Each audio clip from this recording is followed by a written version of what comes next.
Good morning. This is Faith in Our Hometown, brought to you as a community service and sponsored by Mercy Hospital, Joplin. And now, here's your host, Father Jay Friedel.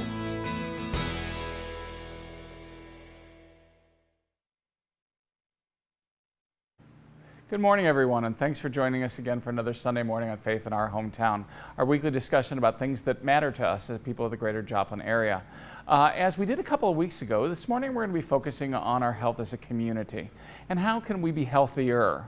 That's one of the goals that I think that we should have for each other as members of our community, where we can come together and care about what's happening with us and with each other.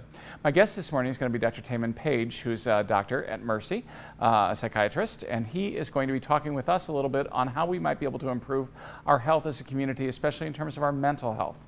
That was one of the things that we came up with in our assessment, all the different health professionals in the area, and said, well, what areas do we need a little bit better health in, and how many more areas do we need to grow?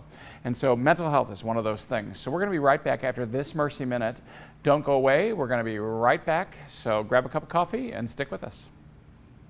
A new baby changes the world and each of us. The Sisters of Mercy devoted themselves to offering exceptional maternity and delivery care, training generations of nurses to do the same. Mercy continues to answer the same call, to not only care for your baby, but to cherish them too. Mercy, in every era, your life is our life's work. Learn why we serve at mercy.net/legacy. In Ireland, the first Sisters of Mercy were called the Walking Sisters because every day they went out in search of women and children who needed healing or help. Mercy continues to answer the same call, dedicated to the health of every woman who comes to us for care. Mercy, in every era, your life is our life's work. Learn why we serve at mercy.net/legacy.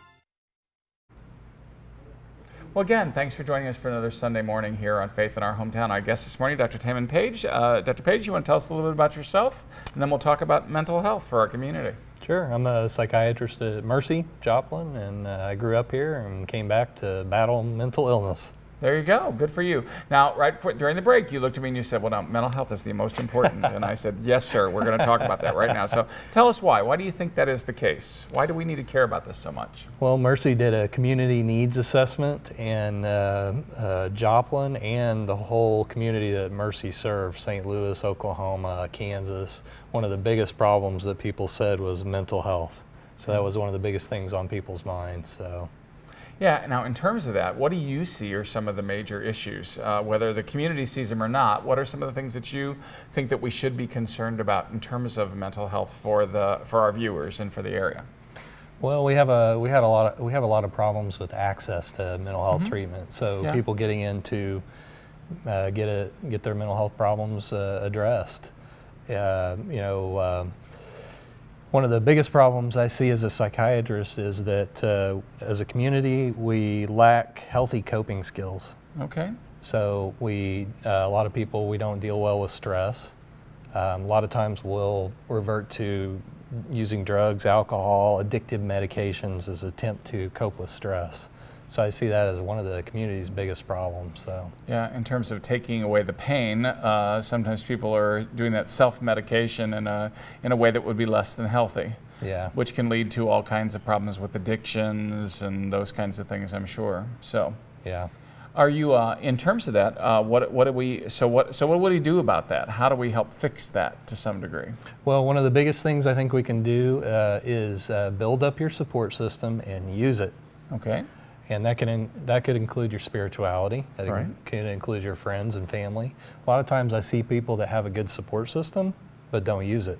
Like I'll say, well, have you talked to your family about these problems? Well, no, I don't want to burden them. Okay, well, I'll reverse it. If that family member came to you and said, hey, I'm having some problems, would it feel like a burden? Right, you'd say and, no. And 100% of the time, people would say no. Right, So, I want to help. Yeah. So that's one of the things I think I agree that we need to say to our viewers, it's just like, have your support system and be talking to them about some of those things. What is bothering you? I often, use that analogy that basically says, when somebody helps you to carry your burden, whether it's stress or whatever, it suddenly becomes a whole heck of a lot lighter, because if somebody takes half that burden off you, you're walking along a whole lot easier when somebody's helping you to carry it. Oh, yeah. And I think spirituality is often ignored in my field. It's very important. I always quote a big study. There's a big study that looked at people that had depression in their family, so they were high risk for getting depression. And the people that said their spirituality was very important to them had 1/10 the risk of getting depression compared to people that said it wasn't. So I think we often ignore things like that in my field because we have a lot of us tend to have a bias against spirituality. Sure. So I think that's an important factor. Well, and again, I think that a lot of our viewers that would watch this show are would be a little bit more inclined to, trust things of a spiritual nature, trust religious institutions at least a little bit, in terms of some of those things. So again, those can be of benefit and can be of help, to help us, again, make our way through life with a little bit of support along the way. Yeah. But that's good. I didn't know that. I'll have to look that one up. If we've got like only the 10% of some of the issues if we got that connection, which is a good thing. Score one for our spirituality people. Okay. More than that's one. a good thing. So in terms of that, what are some of the other issues that you see in the area that we need to be paying attention to? Well, yeah, I mentioned drugs and alcohol and addictive medications. A lot of times people will, again, you said self-medicate. I don't like that term a whole lot, but I think use something to try and numb their emotions or to deal with stress or anxiety, and it's temporary. You're just kicking the can down the road. And you do that long enough, you kick the can down the road 10 years, that problem gets even worse, and eventually you got to, it's better for people to, address it head on. Yeah. Psychotherapy, counseling, talk therapy is very important. If people are into it, a good counselor will help people change the way they're thinking about things or the way they believe things or their behaviors that are contributing to depression, anxiety, and stress. So I think that's real important. Yeah, and again, not everyone's going to need a psychiatrist, and as a matter of fact, I'm sure that if you had to deal with everybody, you'd be in big trouble. But there are other people you can talk to besides a psychiatrist. There are psychologists in town. There are counselors in town, social workers. If you've got a religion or a minister, a priest, somebody like that, you can talk with some of them. Of course, I'm not going to be good at dealing with some things. I got to know the scope of my practice and know what I can help and what I can't. But by the very same token, just getting sometimes people to talk about it is, again, using that support system and trying to figure out how to leverage the helpful pieces of it at different points in time and in different ways. In terms of that, we've also got other helping groups in town when somebody does start to have some issues with some of those things that we've talked to. Sometimes on the show about, for example, Alcoholics Anonymous. There's all kinds of whatever people have used to numb. I mean, and many people have their drug of choice. Some with alcohol, some with drugs, some with other narcotics, things like that. Some people with sexual relationships and things like that. Some people will dig for anything to numb those things. Oh yeah. And again, how do we help them to do that in healthier, more successful ways, rather than, as you said, kicking that can down the road for a long period of time. Yeah. Yeah. Well, at Mercy, we have several psychiatrists. We have a handful of therapists, and like you said, there's lots of therapists in the community. If somebody's having a problem, best thing they can do is just reach out. Counseling is a good way to start. Mm-hmm. Yeah. So in terms of that reaching out, I mean, so they would, I guess, one thing they could do would be call the hospital and just say, I've got this issue. Who might I talk to? At least they'd get a referral to somebody, some kind of a conversation. That would be one way of doing that. In terms of our community, do you see preponderance or a special need for people in any particular age ranges, or one sex over the other, or are we pretty much across the board in need? I think it's across the board. Kids, that's what I would guess. Adolescents, adults, older people, everyone. Yeah, and I think that that's an indicator to all of us that it is it's not, being stressed or needing somebody to talk to is not an unusual thing, and it pretty much cuts across all of those spectrums. Oh, yeah. Whether you're old, whether you're young, everybody needs somebody to talk to sometimes about some of those things. So in terms of how do we improve then our mental health here for the region? How do we improve that for folks who are out there watching? What do we want to encourage them to do? Well, yeah, I'd again encourage them to, if you feel like you're having a problem, first of all, if you're ever having suicidal thoughts, you're seriously considering about suicide, go get some help now. Go to the emergency room. That's call one of those things that shouldn't be messed with. Yeah, right. Go get it addressed now. But counseling or therapy, talk therapy is a good way to start. Mm-hmm. Like you said, not everyone needs a psychiatrist. We specialize in trying to determine all the factors that are contributing to a patient's problems, like whether it's biological, psychological, social, or spiritual. Right. So psychiatrists can kind of sort through some of that stuff and make some recommendations, whether it's therapy, medications, building your support system. Mm-hmm. So reach out. Reach out. So when we are talking about some of those things, what are you, in terms of seeing as some of the critical needs, just some of the things that you've dealt with in the last week or so? Drugs and alcohol are our community and our nation's biggest mental health problem, in my opinion. When I first came to Joplin in 2000, 18 years ago, our inpatient unit had 10 beds. Now we have 32. 18 years later, we have 32. Most of that is driven by alcohol and drug problems. And again, I think it goes back to people using drugs, alcohol, addictive medications as a tool to numb out their emotions and not deal with stress. Yeah. So I think that's our community's biggest problem. So that's tripled in what, would you say 18 years? Yeah, tripled in 18 years. And probably you could even have more beds if you had more space. Yeah. And drugs and alcohol, they not only cause problems with the individual, but they cause problems with their family. Mm-hmm. We'll see people that get addicted to drugs and alcohol, and it destroys their whole family. And then their kids are more likely to have trouble with drugs and alcohol mm-hmm. or bad coping skills. And so it's almost like a generational curse. Yes, I know statistically that if it runs in your family, that it is the gift that keeps on giving. In terms of that, in terms of some of those things. So alcohol and drugs are, probably at the top of the list in terms of some of the things that we need to be watchful for and try to get our, any of our friends, relatives, to somebody to talk about it in terms of some of those things if it's happening. What about depression? You see that as a big issue in the area? Oh yeah, it's a huge issue. And again, depression is not treated just with a medication. Frankly, antidepressants, they don't work that great. They have their place, but they don't work that great, especially by themselves. But mm-hmm. yeah, other things people can do for depression is, again, use their support system, therapy, medications can help, exercise helps, mm-hmm. spirituality, all these things kind of contribute. Yeah. So when we see somebody for depression, we're trying to do all those things, attack all those things. Yeah. So I always say sometimes I go to exercise to help not with my depression but with my aggression. So this way I don't have to strangle anybody if I go to exercise, which is why everybody sees me in the gym most days. At any rate, my guest this morning is Dr. Tamon Paige. We're going to be right back after a quick break. This is Faith in Our Hometown. So don't go away. We're going to continue talking about mental health here in our community.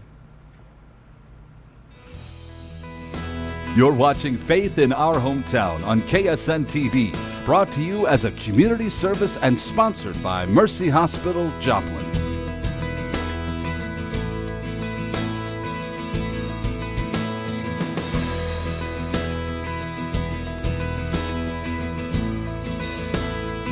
Well, again, thanks for joining us for another Sunday morning. My guest, Dr. Tamon Paige from over at Mercy, a psychiatrist there who helps, all kinds of people as they try to sort through and figure out their problems and how to make some healthier choices in their lives, I hope. Dr. Paige, we were talking before the break a little bit about exercise and how that helps with things. You were mentioning on the break, that, the same way I have to go to the gym, to keep from strangling somebody, you do soccer for the same thing. I think it's a good thing. Sometimes it's just a matter of trying to help people to figure out what works for them, isn't it? Oh, yeah. Yeah. Yep, every person is different, every problem is different. Mercy, behavioral health, we approach things, we call it a biopsychosocial model care with a spiritual component. Sounds complicated, basically means that we want to treat the whole person. Right. Everybody says that, but we feel like we follow that more than most people. I mean, again, if somebody comes to us with a problem, we're trying to determine what are the biological factors that are contributing to it, what are the psychological factors, what are the social factors, spiritual, and we try and address all those things. And sometimes, some people it's just completely biological. Some people it's completely social. They just need to build up their social support system. So we try and determine all that. Yeah, and so you kind of, but that has to be done, with the conversations and with the assessment. I mean, everybody has to be involved in their own healing in that way, I'm sure. I did, you made a comment in the earlier part, and I always just say this to my students who, who they were, either going on medication or had been on medication or anything, and so, well, I don't think it's helping anyone. But then I said, well, what else are you doing? It's supposed to be helping with some of that, but it wasn't supposed to be the magic cure. It's not if you just take the pill, suddenly you're going to be better.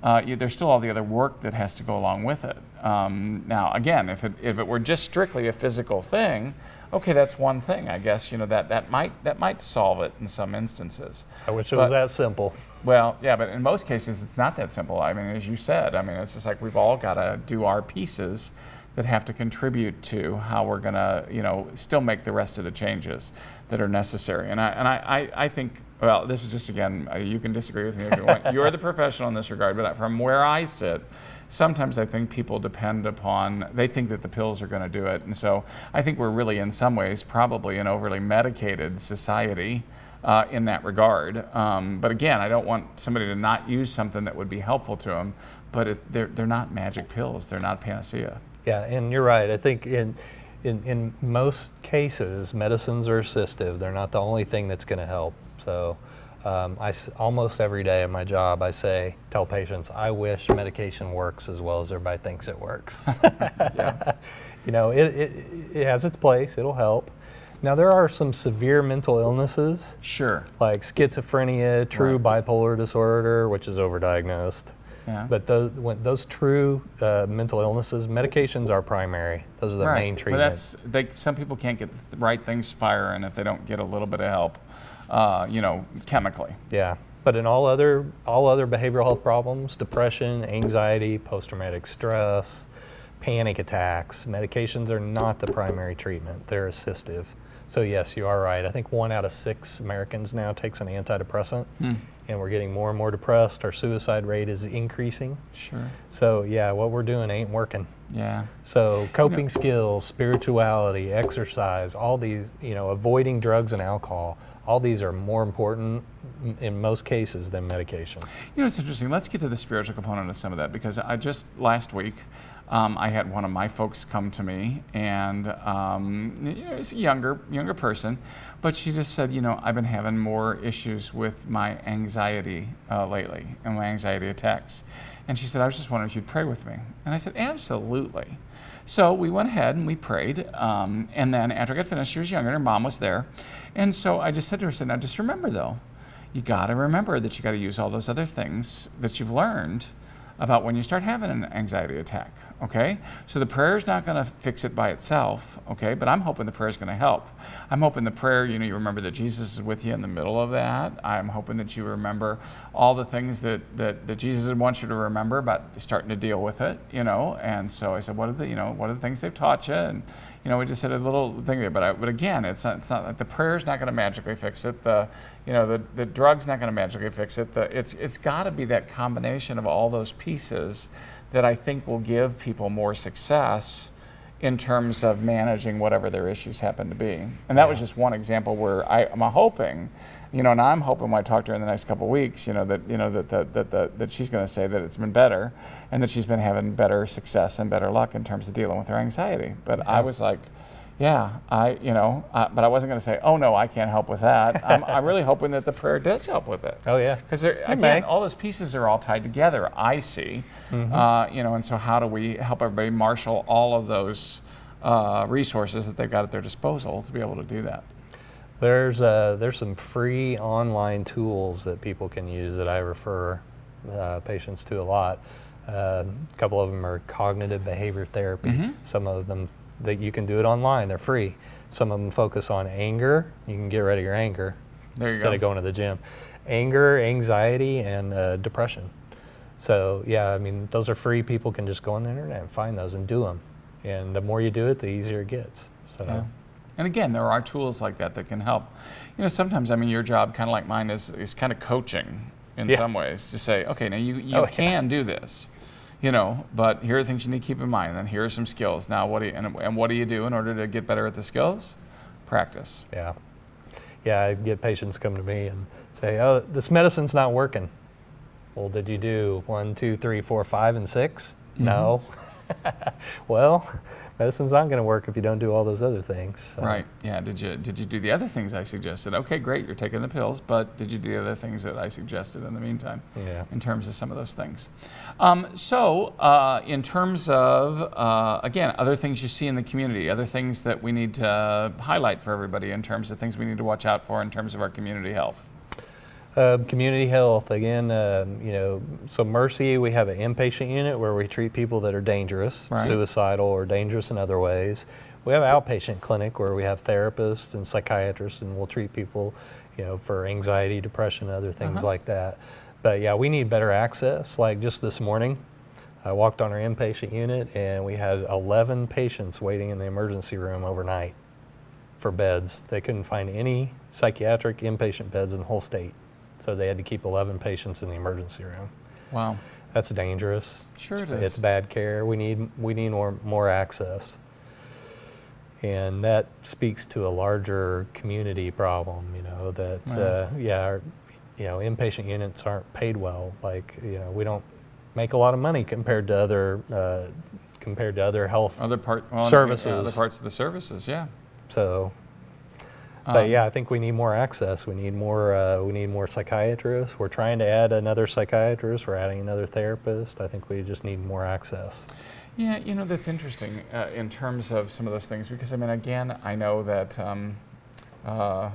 probably my politician friends are probably not going to be happy with me now by saying this, but again, we have continued to squeeze most of the dollars that we ever had in mental health in the state out, and we're wondering why we're not as healthy.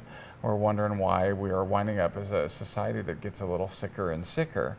And it's because I just don't know that we have enough support to keep, I always look at it this way. It's just like, okay, I know I've got to take care of the ones who are chronic at that particular point in time. But if all I ever do is just pay just attention to the ones who are chronic and don't pay attention to the ones who are over here who might start developing a problem or have a problem, I need to at least spend a little bit of my time over here making sure that they don't wind up in this chronic phase. And I don't know that we've done ourselves any favors here in the state by continuing to squeeze and squeeze and squeeze our mental health dollars. Because I just think we're winding up with more and more people who are sick and several other in another pool who are getting sicker. And again, I don't necessarily know that I have all the solution for that, but I don't Me know. neither.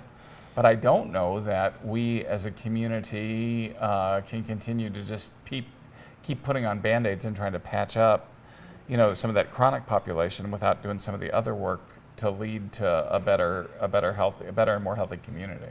Yeah. I'm not smart enough to know all the solutions either. I don't know what the solution is. And, partially it's a cursed earth and things like this are just going to happen.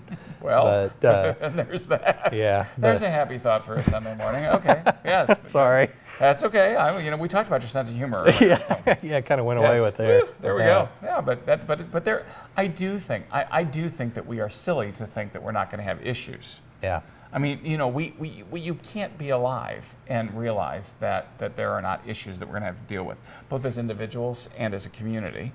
There are going to be challenges to us. Sometimes people break. Sometimes they get bumped and bruised, and we've got to attend to those things. And I understand that part. But again, if I can figure out how to make myself a little bit more resilient, a little tougher, as I get towards some of those things, we might be a little bit better off. Yeah. Yeah. Well, again, I'd encourage your viewers, use your support system,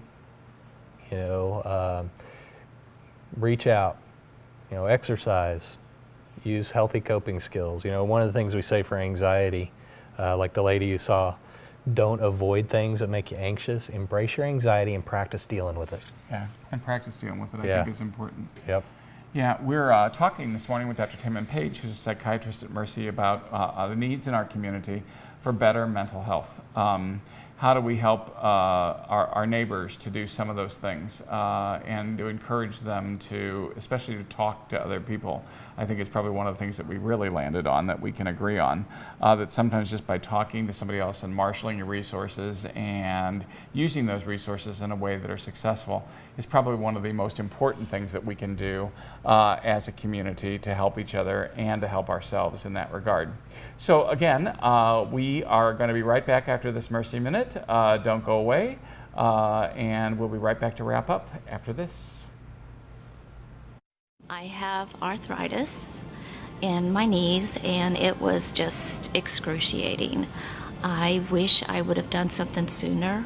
I found myself not able to go up and down stairs, which is bad because we realized we were going to have to sell our house.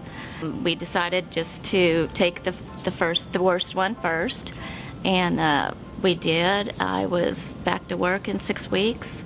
6 months later, I had surgery on the second one, and I'm back to work in 5 weeks.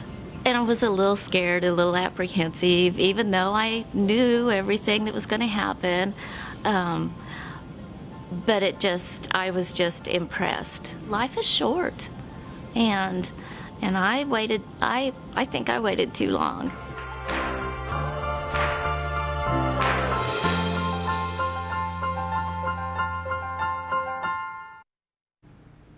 Well, again, thanks for being with us another Sunday morning. I'm always amazed that many of you will spend your Sunday mornings here, and I keep hearing that more and more people are watching us as we go through time. I do enjoy spending Sunday mornings with you, and I enjoy my wonderful conversations with all of our guests that we have on the show. We're just trying to make some differences here in our community, and one of those needs and those places that we need to make some differences is in terms of our health, and especially in terms of our mental health. I guess this morning Dr. Tamon Paige was here talking with us about how do we marshal our resources, how do we use those resources and become a little stronger, a little bit more resilient, a little bit better able to handle some of the things that are coming at us. Of course, if anybody needs a psychiatrist or a psychologist or a counselor, we do have places where that can happen, but we need to do a little bit more of reaching out to each other on just the human level here in our hometown. We do need to care about each other. Join us next week for Faith in Our Hometown. Let's continue to watch out for each other. Have a good week. Thanks for watching. Faith in Our Hometown can be seen Sunday mornings at 6:30 and 9 a.m. on KSN. Brought to you as a community service and sponsored by Mercy Hospital, Joplin.